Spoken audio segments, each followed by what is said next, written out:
नमस्कार मित्रों, खेल और खिलाड़ियों की आवाज़ खेल पथ में आपका हार्दिक स्वागत है। मित्रों, आज़ादी के बाद से हमारी हुकूमतें, हमारे खेल संगठन खेलों के उत्थान की दिशा में न केवल प्रयास कर रहे हैं, बल्कि खेल संगठनों में राजनेताओं, नौकरशाहों को पर्याप्त जगह भी मिली है। बावजूद इसके भारत खेलों में अभी भी बहुत पीछे है। वैश्विक खेल मंचों पर एकाध खेल को छोड़ दें तो अधिकांश खेलों में भारत की स्थिति शीर्ष देशों में कतई शुमार नहीं है। देखा जाए तो हमारे देश में हर खेल संगठन में राजनेता और नौकरशाह लंबे समय से काबिज हैं, लेकिन खिलाड़ियों की समस्याएं, प्रशिक्षकों की समस्याएं, शारीरिक शिक्षकों की समस्याएं जैसे पहले थी वैसे आज भी हैं। कई राज्य ओलंपिक एसोसिएशनों में दिग्गज राजनेता शामिल हैं। मुख्यमंत्री, उप मुख्यमंत्री तक खेल संगठनों में शामिल हैं। बावजूद इसके क्या उत्तर प्रदेश, मध्य प्रदेश और दीगर राज्यों में खेलों का उस तरह विकास हुआ जितना कि होना चाहिए? दरअसल राजनेताओं, नौकरशाहों को खेल संगठनों से जोड़ने में कोई बुराई नहीं है। उन्हें इसलिए जोड़ा जाता है कि इनके माध्यम से खेलों का विकास होगा, लेकिन अभी तक ऐसा किसी राज्य में किसी भी खेल में देखने को नहीं मिला है। अब सवाल ये उठता है कि खेल संगठनों में किन लोगों को वरीयता दी जाए ताकि खेल आगे बढ़ सकें, खेलों का समुन्नत विकास हो सके, खिलाड़ियों, प्रशिक्षकों, शारीरिक शिक्षकों को किसी बात की परेशानी न हो। इसके लिए मेरी व्यक्तिगत राय ये है कि राजनेताओं, नौकरशाहों की बजाय यदि खेल संगठनों से उद्योगपतियों को जोड़ा जाए तो इससे खेलों का कायाकल्प हो सकता है। दरअसल हमारी हुकूमतें वैश्विक खेल मंचों पर पदक जीतने वाले खिलाड़ियों की बलैयां लेती हैं, उन्हें राजपत्रित पदों से नवाजा जाता है, करोड़ों रुपए की प्रोत्साहन राशि दी जाती है, लेकिन जमीनी स्तर पर स्ट्रगल कर रही प्रतिभाएं कल भी मायूस थीं, आज भी मायूस हैं।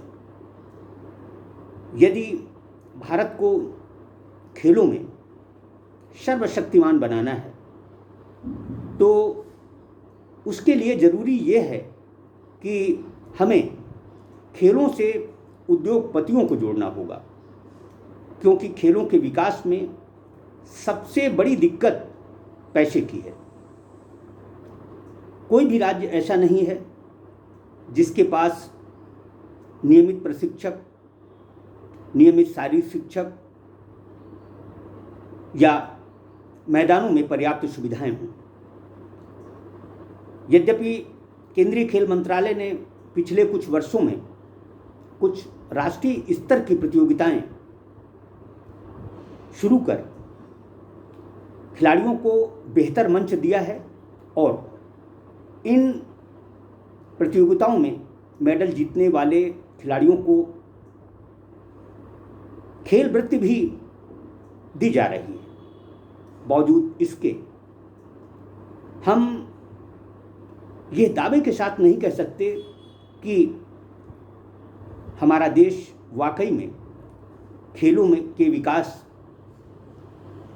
को आगे बढ़ा रहा है, खेलों का विकास हो रहा है। जिस तरह की स्थितियां कल थीं वैसी ही स्थितियां आज भी हैं। दरअसल हमारी हुकूमतों को खेलों के विकास की बजाय सबसे पहले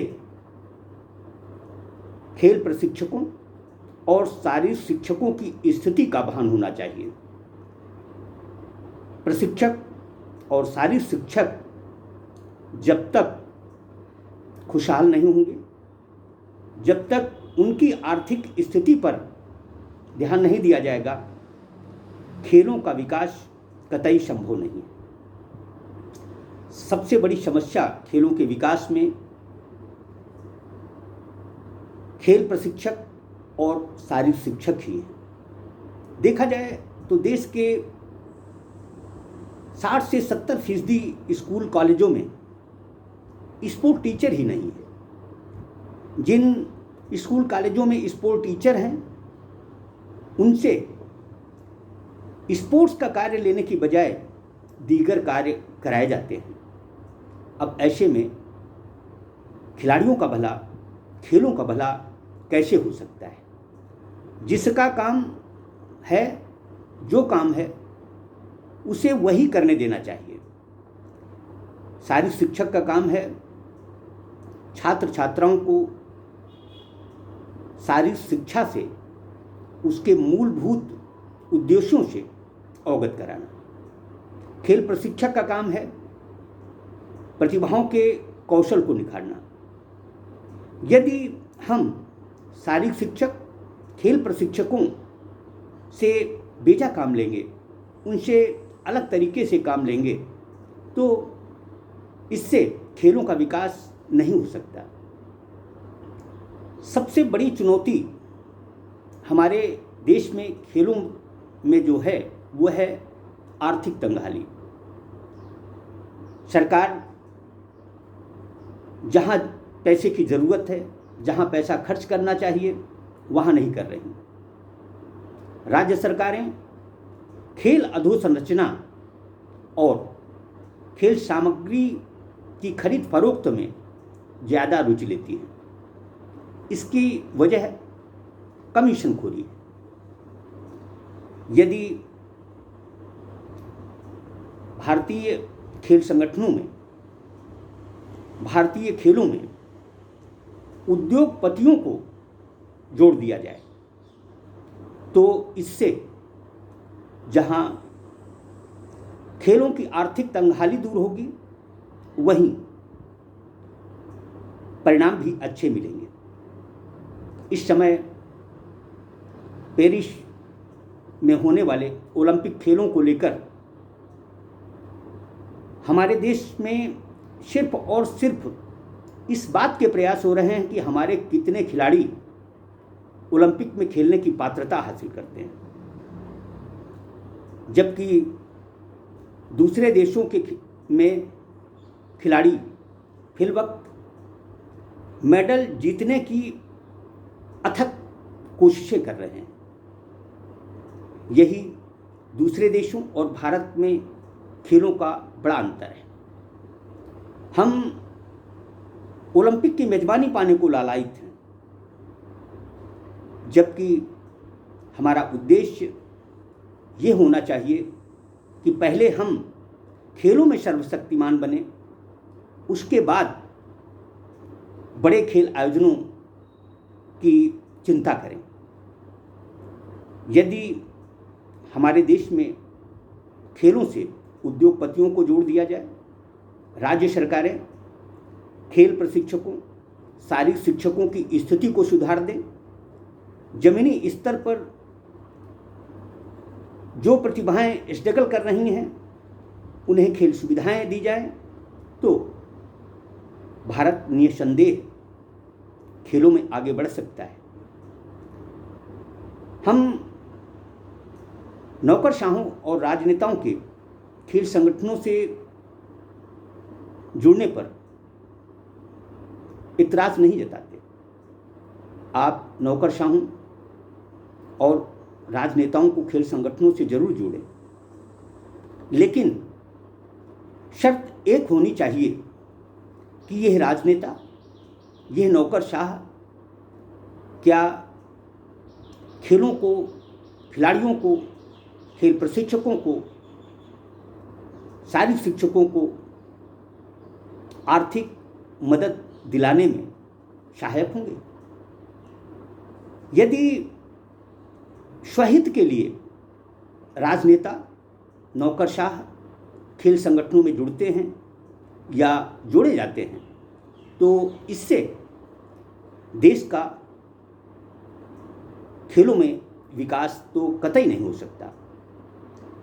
मेरा मानना है कि भारत में प्रतिभाओं की कमी नहीं है। अब अभिभावक भी अपने बच्चों को खेलों से जोड़ना चाहते हैं, लेकिन समस्या धनाभाव की है। इस धनाभाव को यदि दूर कर दिया जाए तो निसंदेह भारत खेलों में बहुत आगे बढ़ सकता है, और इस धनाभाव को सिर्फ और सिर्फ उद्योगपति ही दूर कर सकते हैं। ऐसे में मेरा सभी खेल संगठन पदाधिकारियों से आग्रह है,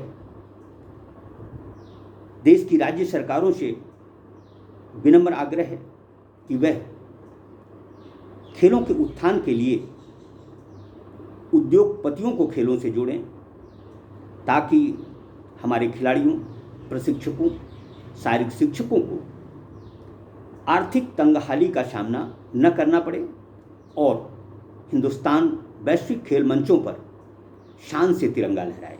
जय हिंद, जय भारत।